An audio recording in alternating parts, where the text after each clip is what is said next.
જેતપુરના નવાગઢ વિસ્તારમાં હૃદયદ્રાવક ઘટના સામે આવી છે. પાડોશમાં રહેતા 42 વર્ષીય શખ્સે 5 વર્ષની માસૂમ બાળકીની એકલતાનો લાભ લઈને તેની સાથે દુષ્કર્મ આચર્યું હોવાનું સામે આવ્યું છે.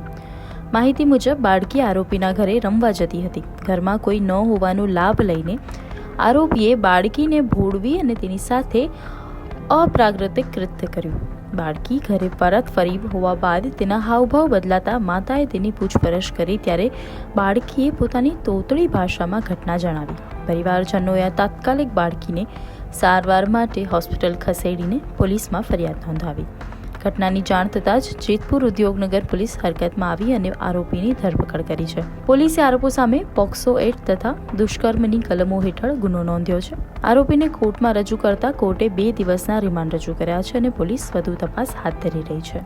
ઉદ્યોગનગર સરદારપુર દરવાજા પાસે એક જે નાબાલિગ બાળકી છે તેના ઉપર શારીરિક અડપલા કરી અને રેપની ફરિયાદ નોંધાવવામાં આવી છે, જેમાં આરોપી છે જીતુ દેવજીભાઈ ભોજાણી, જે એમની પડોશમાં જ રહે છે અને અવારનવાર એમના ઘરે જતો હોય અને એમને પણ એમના ઘરે રમવા માટે બોલાવતો હોય અને આ શારીરિક અડપલા કરતો હોય. આ જે ભોગ બનનાર છે દીકરી, એના માતાજીને આ ખબર પડતા આ સમગ્ર મામલો છે એ પોલીસ સુધી પહોંચતા એનામાં કાયદેસર વિધિવત ગુનો દાખલ કરી અને એની ધરપકડ કરવામાં આવેલ છે અને એમના અત્યારે જ રિમાન્ડ માગતા એમની 2 દિવસની રિમાન્ડ પણ મંજૂર કરવામાં આવે છે.